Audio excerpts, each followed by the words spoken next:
The dim glow of Manhattan's skyline flickered against the tinted windows of a black luxury sedan. Inside, Daniel Mercer adjusted his tie, his palms slightly damp despite his usual composure. He had built a reputation as one of the sharpest investigative journalists in America, but tonight was different. An anonymous tip had landed on his desk, an invitation to an exclusive gathering of the world's most powerful business elites. The sender? Unknown. The location? A heavily guarded estate in upstate New York owned by a trust so secretive that even Daniel's contacts in the government couldn't trace its true owner. His driver pulled up to a wrought iron gate. A stone pillar, nearly 12 feet high, bore an emblem, a golden eye inside a pyramid. The emblem was subtle yet unmistakable to those who had spent years chasing rumors of the Illuminati. The gate creaked open and two men in suits, no ties, no visible weapons but unmistakably security, approached the car. One of them scanned a tablet and nodded. "Mr. Mercer, welcome." Daniel stepped out, forcing himself to stay calm. The estate was a fortress, its driveway stretching past fountains and hedges trimmed with almost mechanical precision. He had covered corporate corruption, government conspiracies, and financial scandals, but if what he was about to witness was real, it would be the story of the century. Inside the mansion, chandeliers cast an eerie glow on the guests, CEOs of multinational corporations, Wall Street titans, and tech moguls whose innovations had reshaped modern civilization. Yet there was something unsettling about the way they spoke, the way they glanced at him as if they knew something he didn't. Then the room fell silent. A man stepped forward. Silver-haired, with piercing blue eyes that carried an intensity Daniel had never seen before. His voice was smooth, deliberate. "Welcome, Mr. Mercer," he said, raising a crystal glass filled with an amber liquid. "We have been expecting you." Daniel swallowed hard. He wasn't just an observer anymore, he was inside the belly of the beast. Daniel forced a polite smile as he accepted a glass of wine from a gloved waiter. His instincts screamed at him to remain composed, to blend in, but the weight of 100 unseen eyes pressed against him. The silver-haired man raised his glass higher. "To those who shape the world," he said. A murmur of agreement rippled through the room as the elites sipped their drinks. Daniel took a cautious sip, his mind racing. He had spent years chasing whispers about secret societies, groups that supposedly controlled governments, economies, and even wars. But never had he been this close to them. A woman in a dark velvet dress approached him. Her features were sharp, her presence commanding. "You must have many questions, Mr. Mercer." Daniel nodded. "I do. Starting with why I was invited." She smirked. "Because we know you. We know your stories, your investigations, your curiosity." Her voice dropped slightly. "And we know you were looking for the truth." Daniel studied her expression. Was this a threat or a challenge? Before he could respond, a soft chime rang through the air. The guests turned toward a set of massive oak doors that opened slowly, revealing a grand hall beyond. "Come," the woman said. "You are about to witness history." Daniel followed the group into the hall, which was dominated by an enormous round table. The emblem from the gate, the golden eye within a pyramid, was carved into its center. Dozens of figures took their seats. Some he recognized: tech billionaires, hedge fund managers, oil barons. Others were more elusive, men and women whose wealth and influence never made headlines but whose names carried weight in the darkest corners of power. The silver-haired man took his place at the head of the table.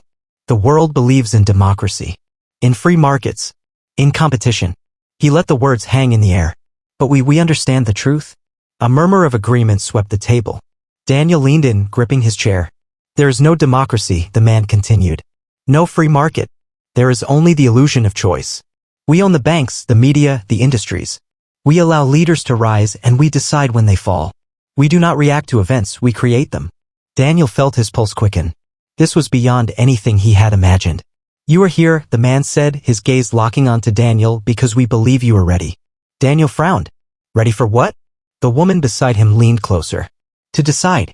The silver-haired man folded his hands. "You may leave here and expose everything you have seen tonight. You may write your article, publish your findings. But you will fail. No one will believe you. And even if they did, you would not live long enough to see the impact." The words sent a chill through Daniel's spine. "Or," the man said, "you can join us. Leave behind the small battles and become part of the force that truly shapes the world." Silence fell over the room. The weight of the decision pressed against Daniel's chest. The truth was finally in front of him. But at what cost? Daniel felt the room closing in on him. Every instinct told him he had walked into a trap, yet the offer dangled before him like a golden key to a hidden world. He looked around the table, meeting the eyes of the world's most powerful figures. Some bore expressions of amusement, others curiosity, but none of them looked uncertain. They already knew his answer. They had played this game before. He cleared his throat. Let's say I agree. What exactly would that mean? The silver-haired man smiled, as if pleased by the question. He leaned forward. It means abandoning the illusion of being an outsider. It means no longer pretending that the world is ruled by elections or merit. It means becoming a silent architect of history. Daniel exhaled slowly. And if I refuse? The man's expression didn't change. Then you return to your life. A talented journalist. But one who will find his reputation mysteriously ruined, his sources dry, and his very existence complicated. The threat was unspoken but unmistakable. Before Daniel could answer, the woman in the velvet dress placed a sleek, black folder in front of him. Inside this is the true history of the last 50 years. Things even you haven't uncovered. Daniel hesitated, then flipped it open. Page after page contained classified reports, transcripts of conversations that had never been made public, documents detailing how entire governments had been manipulated. There were signed orders from presidents he once believed were independent, market crashes orchestrated years in advance, wars started not for democracy but for profit. One page in particular made his breath catch. It was a list. A long list of names, journalists, whistleblowers, truth seekers, each one followed by a fate: disappeared, suicide, accident, financial ruin. His fingers tightened on the paper. You silenced them all? The silver-haired man leaned back. No, Mr. Mercer. They silenced themselves. By choosing the losing side. Daniel's pulse pounded in his ears. He had spent his career searching for the puppet masters, and now they were offering him a seat at the table. The woman in the velvet dress tapped the table. You don't need to decide now. But the moment you walk out that door, you must choose. Daniel closed the folder, his hands clammy. He had always thought the truth would set him free. Instead, it had chained him to a decision that could change everything. Daniel stared at the folder in front of him. It felt heavier than it should, like the weight of history itself rested inside its pages. His mind raced through possibilities. If he accepted their offer, he would gain untold influence, access to power beyond his wildest imagination. If he refused, he would become just another name on the list. The silver-haired man leaned forward slightly, reading Daniel's hesitation like a seasoned predator. You see, Mr. Mercer, free will is an illusion. The world believes in choices, but we create the options. Daniel clenched his jaw. You mean you manipulate people into thinking they're in control? A chuckle rippled through the room. The woman in the velvet dress smirked. Call it what you want, but every election, every financial crisis, every major war, do you think they happened by accident? Daniel felt his stomach turn. He had always suspected that corruption ran deep, but this was control at a level he hadn't dared to imagine. You want proof? The silver-haired man asked. Fine. He snapped his fingers and a massive screen descended from the ceiling. Live footage flickered onto the display. Daniel's heart nearly stopped. It was his apartment, his living room, the framed awards on his wall, the desk where he had written some of his most groundbreaking stories. A man in a black suit stood near the window, scrolling through Daniel's laptop. Another one was examining his files. Daniel shot up from his chair. What the hell is this? The silver-haired man remained calm. An insurance policy. We needed to ensure that you were worth our time before extending this invitation. Daniel's fists tightened. So if I say no, I'm already compromised? The man chuckled. You were compromised the moment you stepped through those gates. Daniel's mind raced. If they had infiltrated his home, there was no telling how much of his work they had erased, or worse, what evidence they might have planted. He was no longer just an observer in this conspiracy.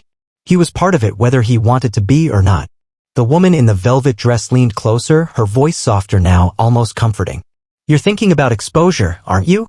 Running to the press, publishing everything you've seen here tonight. Daniel didn't answer. She shook her head. That would be a mistake. We don't kill people like you, Mr. Mercer. That would be too easy. Instead, we make sure the world no longer believes you. Her words sent a chill down his spine. Your bank accounts? Frozen. Your name? Smeared. Your work? Discredited. She smiled. And if that doesn't work, well, there's always the last resort. Daniel swallowed hard. He had uncovered some dark secrets in his career, but this was something else.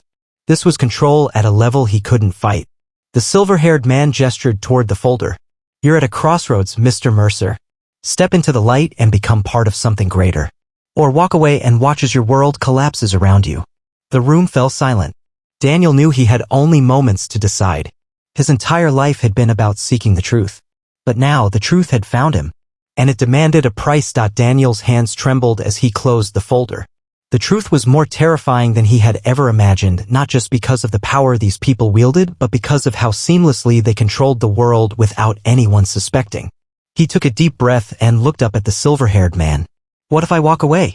The man smiled as if amused by the question. Then you will become a lesson.